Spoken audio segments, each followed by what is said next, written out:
देखिए, आज अगर मंदिरों में खुदाई हो रही है, मस्जिदों में खुदाई हो रही है, तो हम ये मानते हैं कि कहीं ना कहीं जो मुस्लिम संगठन है उनकी कमी है। आज वो खुदाई के लिए परमिशन दे देते हैं, वो धरना प्रदर्शन नहीं करते, वो घेराव नहीं करते। ये मुस्लिम संगठन कमजोर है। आप एक गुरुद्वारे की ईंट तो हिला के दिखाओ, आपको संसद की ईंट हिला के दिखा देंगे। हिला के दिखाओ आप। अरे वो तो कोर्ट पे छोड़ देते हैं ना मुसलमान। मैं कहता रहा हूँ, आप कोर्ट छोड़ो यार, आप कोर्ट जाओ, कहीं जाओ, आप एक ईंट हिला के दिखाओ गुरुद्वारे की, हम संसद की ईंट हिला के दिखा देंगे आपको। तो आप कोर्ट पे कहीं ना कहीं चैलेंज कर रहे हैं। हम तो कोर्ट की चैलेंज ही नहीं कर रहे, हम तो बात कर रहे हैं कि आप हमारे देश में भाईचारे की बात करोगे तो भाईचारा मिलेगा। अगर आज धर्मों पे बात आएगी तो गर्दन कटा भी सकते हैं। और ये बात याद रखना, देश के संविधान के खिलाफ जो धरने होते हैं, मोर्चे होते हैं, वो गली गली खोल देंगे। किसान आंदोलन में तो मोदी जी आपने देख ही लिया, हमारे 700 किसान शहीद हो गए, पर आप किसानों को बैकफुट पे नहीं ला सके। और आप गुरुद्वारे को किसी को धराशायी करने की सोचोगे तो सोचो आपकी। नुपुर शर्मा की जुबान काट कर लाने वाले को भीम सेना चीफ नवाब जफर तंवर 1 करोड़ का इनाम देने की घोषणा करते हैं।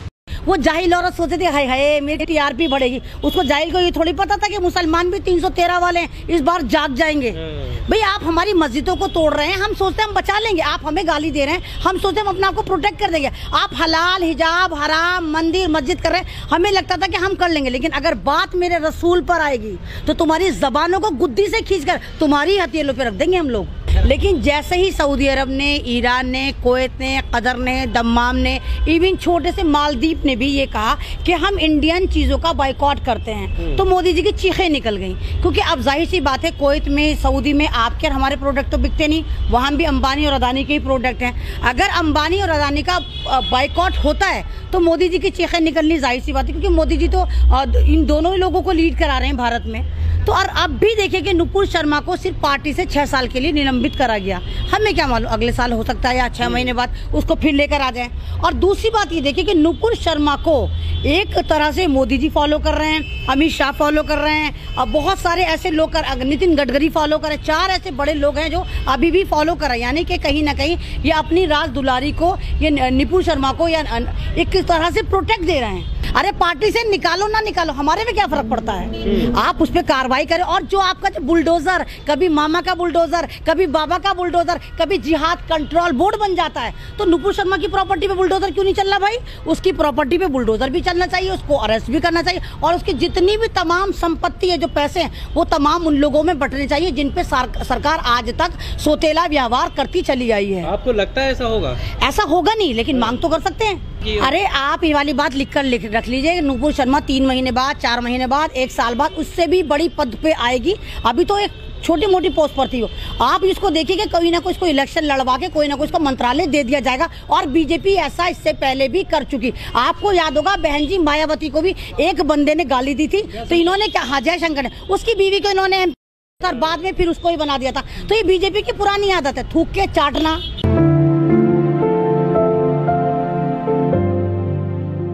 हाँ देखिए, पहले जो ये काम था एक नफरत फैलाने का, 2-2 रुपए के नफरती चिंटू करते थे। बीजेपी ने कहा हम कंगाल हो चुके हैं, आफ्टर ऑल बहुत सारी स्टेट में इलेक्शन होने हैं, 2-2 रुपए कम पड़ रहे थे, तो इनके प्रवक्ताओं ने कहा ये काम भी हम करेंगे। जिस तरह नुपुर शर्मा ने एक स्ट्रीम चैनल पे बैठकर पैगंबर इस्लाम को गालियाँ दी, उसकी जो नज़ीर है, मतलब इतनी बेहुरमती आज तक शायद किसी ने नहीं करी होगी, रूलिंग पार्टी ने करी। और 10-12 दिन होने के बावजूद, लगातार FIR के पुलंदे होने के बावजूद नुपुर शर्मा पे कोई कार्रवाई नहीं हुई। तो ये सिर्फ बेवकूफ़ बनाएगा हम पार्टी से निकाल लें, जब इतनी सारी FIR हैं। और यही काम कोई मुस्लिम समाज का आदमी कर देता। जैसे आपने देखा शामली में एक लड़के ने लीची की पिक्स लगाई, उसमें फौरन उसको जेल में डाल दिया, UAP लगा के, जी आपने दूसरे धर्म की भावनाओं को आहत करा है। तो दूसरे धर्म की भावनाओं को तो आहत मानते हैं, लेकिन जब आप दूसरे धर्म की भावनाओं को आहत करते करते खासकर उनके मैसेंजर ऑफ इस्लाम को गालियाँ देते हैं, तो आप वहाँ पर कार्रवाई नहीं करते। तो भारत में मुसलमानों के साथ जो एक सोतेला व्यवहार हो रहा है, कानून को तोड़ा मरोड़ा जा रहा है, खाली एक मुस्लिम कम्युनिटी और दलित कम्युनिटी पर इस कानून को जबरदस्ती थोपा जा रहा है, इस तरह नहीं होना चाहिए। अच्छा मीडिया को क्यों खड़ा, मैं तो ये कह रही हूँ कि लोग बेवकूफ़ हैं, पागल लोग हैं, जिन्होंने खाली नुपुर शर्मा पे FIR करी। सबसे पहले तो नविका पे, टाइम्स नाउ पे करनी चाहिए थी। इन लोगों ने, जब आपने अपना स्पेस क्यों दिया, जब उसने अपना स्पेस दिया, मैदान दिया, जब तो वहाँ नफरत परोसी गई और नविका आराम से चुप बैठी थी। भारत भारत क्यों माफी मांगेगा?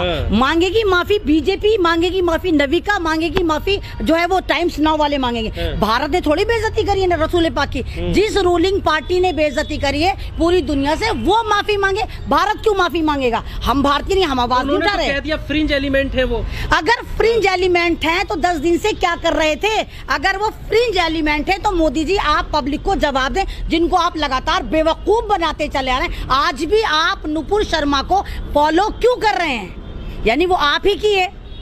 तो ये ड्रामेबाजी है। इनको पता कि भारत के लोग बहुत बेवकूफ हैं, जरा सी लॉलीपॉप दो बेवकूफ बन जाते हैं। तो जाहिर सी बात है अरब के देशों को और जागना चाहिए, अरब के देशों को और जागना चाहिए। अगर मुसलमानों की सुनवाई भारत में नहीं हो रही तो मुसलमानों को या तो यूएन में जाना चाहिए या अपने सऊदी अरब की तरफ, जितने भी इस्लामिक कंट्री उनकी तरफ देखना चाहिए। भारत में तो उनकी सुनवाई हो ही नहीं रही। अब आप देखिए कि इतना, वो आपको याद होगा नरसिम्हा स्वारानंद, उसने देखा हाय हाय ये नफरती चिंटू मुझसे आगे चली गई, नंबर 1 पे चली गई। कल उसने भी भौंकना शुरू कर दिया कि हाँ बिल्कुल सही कहा, ऐसा होना चाहिए वैसा होना चाहिए। तो इनके जो हौसले वो जग गए, इनको आदत हो गई, नरभक्षी हो गई, इनको खून पीने की आदत हो गई, दूसरे समाज को ठेस पहुंचाने की आदत हो गई। इन पर कार्रवाई होनी चाहिए, नहीं तो सरकार को सत्ता से उखाड़कर बाहर फेंक देना चाहिए। नुपुर शर्मा के लिए आप तमाम लोगों को अभी बैठना नहीं चाहिए, पूरे भारत को उतरना चाहिए और कहना चाहिए कि नहीं, हमें नुपुर शर्मा निलंबित नहीं चाहिए, हमें नुपुर शर्मा पे कार्रवाई चाहिए, साथ साथ टाइम्स नाउ चैनल पे कार्रवाई चाहिए। तो ये चड्डी गैंग को ये वाली बात अभी याद आई, 3 दिन बाद याद आई, जब 80-20 का खेला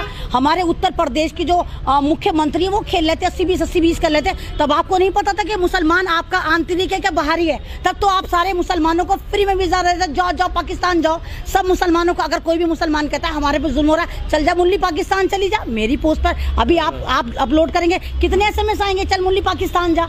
तो यहाँ पर जो भी अपने हक की बात करते हैं आप एकदम से वीजा कटवा देते हैं पाकिस्तान के बारे में। और लेकिन जब हमारे मजहब को गाली दी जाती है तो आप लोग कहते हैं नहीं भाई मुसलमान एक होकर कहें कि नहीं हमारा आंतरिक मामला। हमारा आंतरिक मामला क्यों होता है? हमारा आंतरिक मामला नहीं है। और अगर नुकसान होता है तो अंबानी अदानी को हमारे पे क्या फर्क पड़ रहा है अगर सऊदी अरब इनके प्रोडक्ट का बाइकआउट कर रहा है? अच्छा करना चाहिए ताकि इनकी कमट नहीं। हम जो है भारत का मुसलमान एक तरह का बिल्कुल हैंडीकैप मुसलमान है, बिना मल्ला के गाड़ी। अब आप देखिए देवन में बाकायदा सेमिनार सजाए जाते हैं, वहाँ ना तो नुपुर शर्मा पे कुछ बोला जाता है, ना मौलाना कलीम सिद्दीकी साहब पे कुछ बोला जाता है, ना ज्ञानवापी मस्जिद पे कुछ बोला जाता है। वो अपना सजाते, क्योंकि उनको पता था कि सरकार ने कह दिया कि हम अगला जहर बराती सिविल कोड लेकर आ रहे हैं। अब उन सबको लगा अगर सिविल कोड आ गया तो ये मुसलमानों की जितनी भी पॉलिटिकल धर्मगुरु इनकी दुकानें बंद हो जाएंगी, तमाम दुनिया से ज़काते खैराते मददें आती वो बंद हो जाएंगी। तो इसलिए उस वजह से इन्होंने अपना धर्म संसद सजाया। तो जब मुसलमान के धर्मगुरु ही मुसलमानों के साथ नहीं, बड़े लेवल वाले पॉलिटिकल धर्मगुरु साथ नहीं, तो मुसलमान का तो हाल यही होना है। आप कानपुर में देखिए, मुसलमानों ने जुमे की नमाज के बाद मार्केट बंद करने को कहा। पुलिस वालों की बर्बरता की आप इंतहा देखिए कि गलियों में भी अगर 12-12 साल का बच्चा जा रहा है उसको पकड़ के जबरदस्त तरीके से उसको लटपेला जा रहा है, उसकी धुलाई करी जा रही है। और जिस तरह मुसलमानों पर एक तरफा कार्रवाई करी गई, FIR करके उनको जेलों में डाल दिया गया और फिर कहा गया कि इनकी प्रॉपर्टी पर बुलडोजर चलेगा। तो क्या यहाँ पर तुम्हें आंतरिक मामला नजर नहीं आता कि तुम मुसलमानों को बिल्कुल बर्मा वाले मुसलमानों की तरह टैकल कर रहे हैं?